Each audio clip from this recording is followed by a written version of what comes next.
Right, I can ask.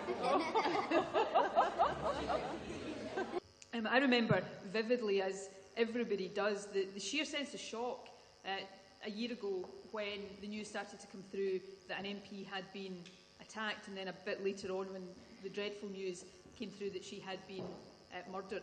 That shock was personal for politicians, but it was profound, I think, for all of us, because it was a horrible, violent act, like so much else that happens in the world, made us focus on the things that divide people rather than the things that bring people together.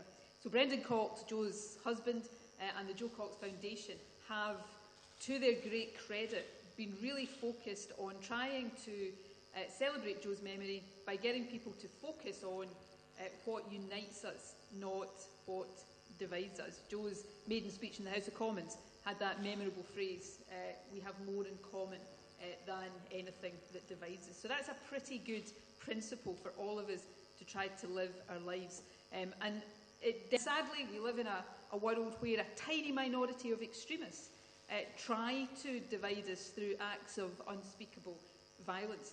And we've got such a responsibility not to allow them to do that. And isn't it interesting, actually, that the person who murdered Jo Cox, who shouted political slogans as he murdered her, isn't seen or held up as somehow representing a bigger community. And yet people who commit those kind of acts telling us that they're doing it in the name of Islam, we allow them sometimes to get away with demonising a whole community. So we shouldn't allow the minority who commit these acts to do that.